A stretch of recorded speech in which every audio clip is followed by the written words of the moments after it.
Halo warganet, pernahkah kalian membayangkan punya kemampuan tubuh kebal seperti tertembak tapi tidak mati, tersayat bisa pulih lagi, hilang beberapa bagian tubuh bisa tumbuh lagi, hingga tidak pernah mengalami sakit seperti batuk pilek, asma, remayan, dan migrain? Kemampuan seperti itu hanya dimiliki oleh orang ini. Hey, yeah, I wanna shoot. Oh, hello. I know, right? Dia adalah Deadpool, satu-satunya orang yang punya kemampuan tersebut. Dari mana asalnya? Simak video ini selengkapnya. Cerita diawali dengan adegan Deadpool yang sedang naik taksi. Dia sedang mencari orang yang telah membuatnya jadi punya kemampuan tersebut untuk berterima kasih, bukan, melainkan untuk memperbaiki wajahnya seperti semula. Kenapa? Karena ternyata kemampuan tubuh kebalnya itu memiliki efek samping yang dimana sekarang kulit wajah dan seluruh tubuhnya telah berubah jadi kayak ada bekas luka bakar atau jadi buruk rupa lah istilahnya. It's 2750. How about a crisp high five? Okay. Di tempat lain, inilah orang yang membuat Deadpool punya kemampuan kebal. Dia adalah Prancis, seorang dokter mutan jahat yang sedang menjual manusia mutan ciptaannya untuk kebutuhan perang. You're not the only one with a war to win. Disruption to our supply chain. Turun dari taksi, Deadpool menunggu di sebuah jembatan yang mana akan dilewati oleh rombongan Prancis saat pulang melakukan bisnis, dan inilah yang terjadi. Maximum effort.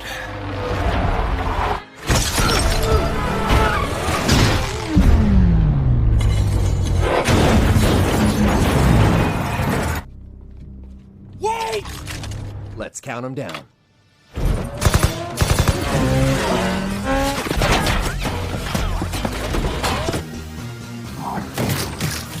Seven. Gotcha. Kita akan berpindah dulu ke 2 tahun sebelumnya, di mana Deadpool belum mengenal Prancis. Nama asli Deadpool adalah Wade Wilson, orang bayaran atau bisa disebut seperti tentara bayaran yang bekerja memenuhi permintaan klien di sebuah tempat bernama Sister Margaret, yang mana tempat ini hampir semuanya diisi oleh orang-orang brutal penuh kekerasan. That's a new stool. Di sini, Wade sedang melakukan misi pengancaman terhadap seorang tukang pizza yang menguntit seorang perempuan. Dia hanya memperingatkan agar perbuatannya tidak dilakukan lagi dengan mengancam menggunakan pistol. Dan ya, misi ini terlihat sepele, tapi karena dibayar dan dapat duit, masih dilakukan oleh Wade.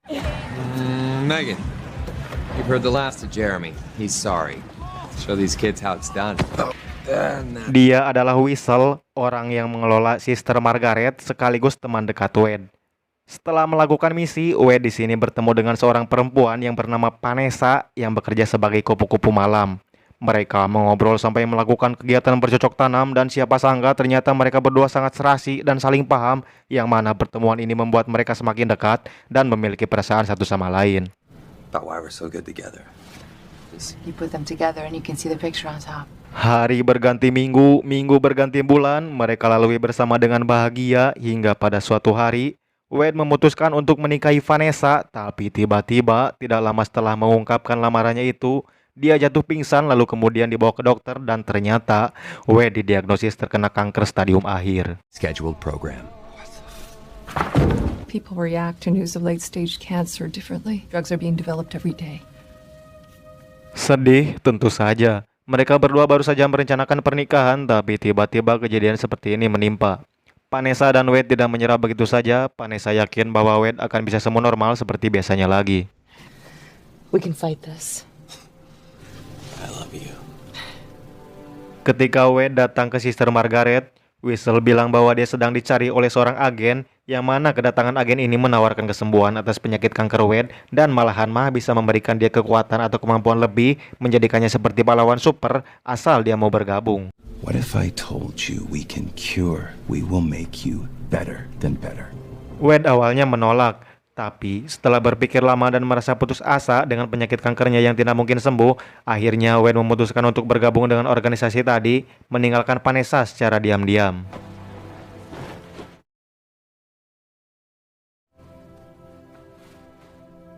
Dan siapa sangka ternyata keputusannya ini berakhir salah, yang mana ternyata tempat yang dikatakan agen tadi adalah tempat laboratorium untuk membuat mutan manusia super, bukan pahlawan super.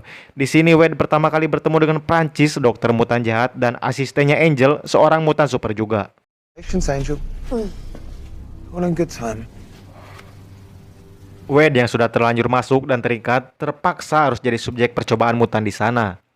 Untuk mengubah tubuhnya agar bisa kebal, Prancis menyuntikkan serum mutan ke dalam tubuh Wade, dan agar serumnya bekerja, tubuh Wade harus menderita dulu, menerima berbagai macam siksaan sadis, mulai dari dipukuli, ditenggelamkan, disetrum, hingga pada akhirnya dia dimasukkan ke dalam tabung pengatur oksigen, yang mana ketika kadar oksigennya dikosongkan, Wade akan berada di ambang sekarat, dan akhirnya gen mutannya pun berhasil aktif.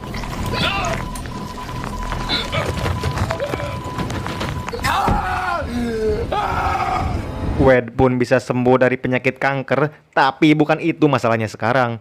Prancis berencana menjual Wade, menjadikannya budak super dengan kalung pengaman, yang mana nanti dia akan mengikuti segala perintah atasannya untuk berbuat jahat, keji, dan lainnya. I'm going to auction you off to the highest bidder. Ketika Wade dikurung di tabung untuk kedua kalinya, Wade berhasil mengambil sebuah korek api dari Angel sesaat sebelumnya, dan ketika dia menyalakan korek tersebut ke saluran oksigen, terjadi sebuah ledakan besar yang membuat laboratorium tempat itu berantakan.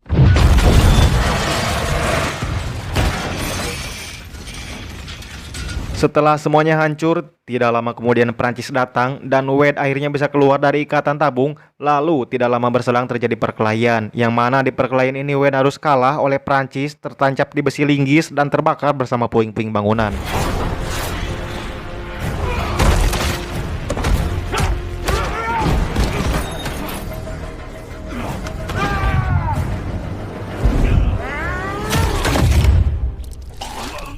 What's my name?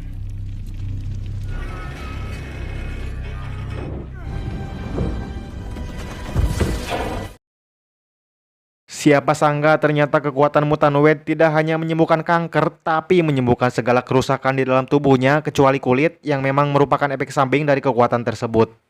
Tapi bukan itu masalahnya sekarang. Setelah Wade selamat dari insiden di laboratorium, dia tidak bisa memenuhi Vanessa lagi dengan penampilannya yang sekarang. Kenapa? Jelas karena rupanya yang sekarang mirip seperti monster, dan orang-orang di sekitar pun melihatnya merasa ngeri.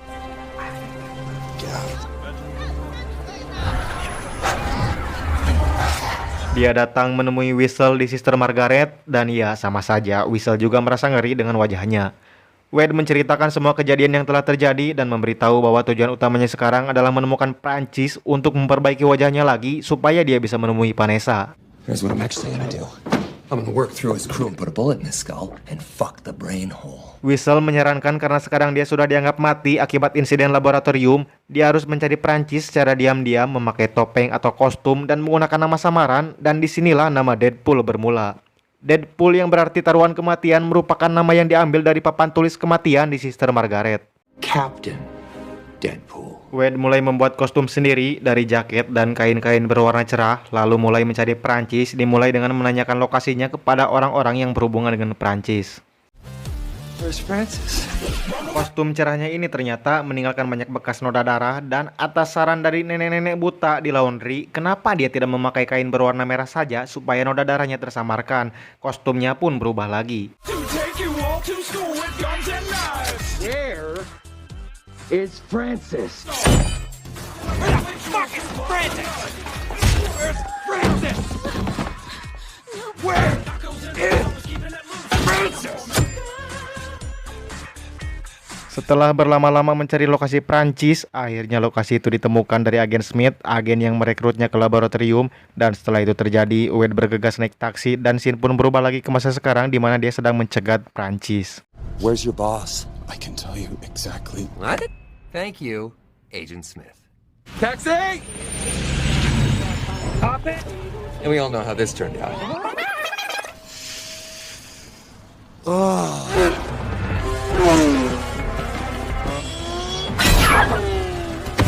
This form looks good.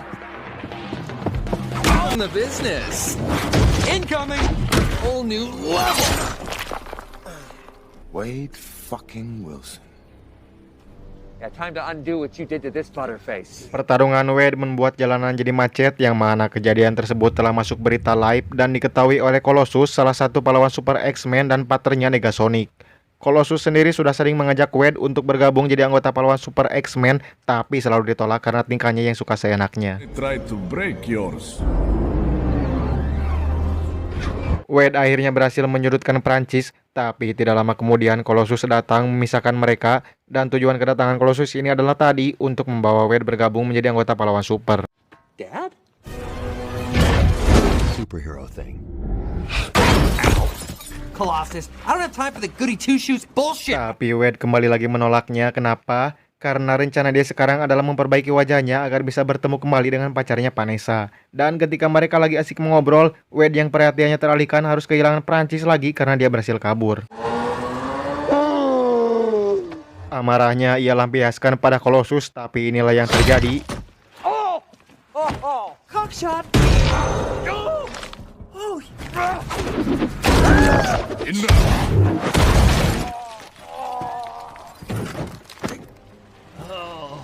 Nasty.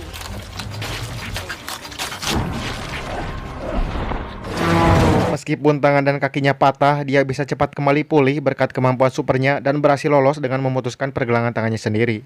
Wade sekarang tinggal bersama nenek-nenek tua buta bernama Al, nenek yang menyarankan Wade memakai kostum warna merah. I'm old, I wear pants. But you're no lady. Sit on a stick. Tidak lama kemudian tangan Wade yang putus tumbuh lagi kayak ekor cicak sedikit demi sedikit. Di tempat Prancis, dia berencana untuk menghabisi Wade, yang mana dia tahu kalau Wade tidak bisa mati. Dia ingin memanfaatkan orang tersayang Wade, yaitu Vanessa, menculiknya supaya keinginan hidupnya hancur. I like a challenge. Prancis dan asistennya Angel mulai bergerak dengan datang ke Sister Margaret menanyakan keberadaan Wade dan Vanessa. I heard you might be able to point me in the direction of I've heard so much about you. Whistle yang mengetahui Vanessa sedang dalam bahaya lantas memberitahu Wade untuk sesegera mungkin menemui Vanessa sekarang walaupun wajahnya masih seperti monster. Wade dan Whistle pergi ke sebuah bar tempat Vanessa bekerja, dan ketika Wade berhasil menemukan Vanessa, ternyata dia masih ragu-ragu untuk bertemu langsung, yang mana akhirnya tidak lama kemudian dia kehilangan Vanessa karena telah didahului oleh Prancis. Get it together. This isn't about me. This is about Vanessa. Someone out back asking for you. Something about that. You have Wade Wilson to thank for this. Kesal bukan main Wade dibuatnya, dan tidak lama kemudian ada pesan dari Prancis yang mana isinya meminta Wade untuk datang ke sebuah tempat di mana Vanessa berada. Dia kemudian mengumpulkan semua senjata yang dia miliki.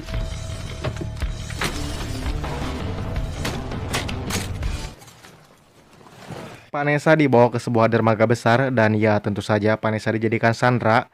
Wade kemudian pergi ke tempat Colossus dan memberikan penawaran yang tidak mungkin ditolak oleh Colossus, di mana dia bersedia untuk bergabung dengan X-Men asal Colossus membantunya menyelamatkan Vanessa. Mereka bertiga dibantu Negasonic pergi dengan taksi ke dermaga. Who brought this twinkly man? Strange. I said that I would consider. Welcome, Deadpool boy! Time to make the chimmy fucking chongas. Give it to you. Fuck, wait for you to get it on your own. Dengan tingkahnya yang belal-belel, setelah semua senjata dia kumpulkan, dia malah meninggalkannya di taksi, dan ini tentu akan jadi merepotkan, yang mana dia cuma berbekal 2 pedang doang.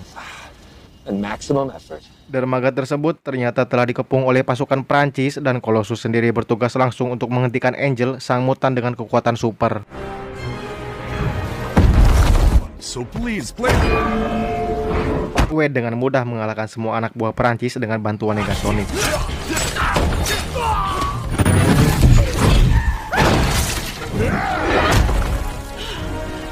Wade akhirnya bisa berhadapan langsung dengan Prancis, tapi di saat itu juga Vanessa sudah dimasukkan ke dalam tabung oksigen yang membuatnya kesulitan bernapas, dan Wade pun harus cepat-cepat mengalahkan Prancis. Let's dance.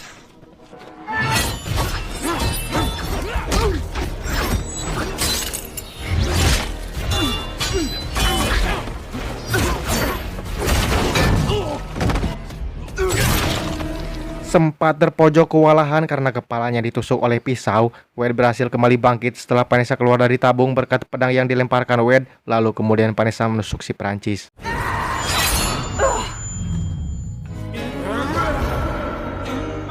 Negasonic yang melihat Colossus terpojok, tiba-tiba mengeluarkan kekuatan ledakannya, yang mana kekuatan ledakan ini terlalu besar sampai membuat semua dermaga tersebut porak-poranda.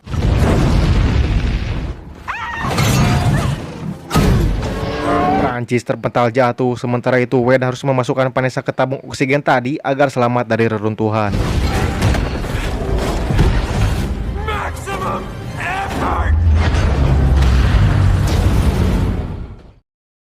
Tidak lama kemudian Angel berhasil kalah dan Vanessa berhasil selamat. Tapi tiba-tiba Prancis kembali menghantam Wade di reruntuhan. Di sini Wade berhasil menang. Lalu kemudian Wade meminta Prancis untuk memperbaiki wajahnya. Dan ternyata Prancis telah berbohong bahwa dia tidak bisa melakukan itu. Me and you. Did you really think that was the kill? Usaha Wade dari mulai mencari lokasi keberadaan Prancis berakhir sia-sia. Dan tanpa banyak basa-basi, Wade pun langsung menembak mati Prancis. You can't fix me?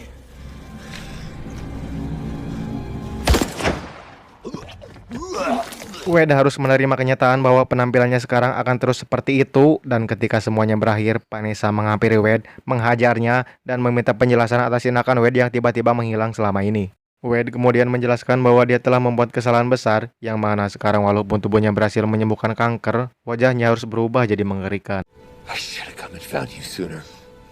Tidak seperti orang lain yang menganggap Wade seperti monster, Vanessa yang mencintainya tidak mempermasalahkan wajah Wade, yang penting dia masih hidup, dan film pun tamat.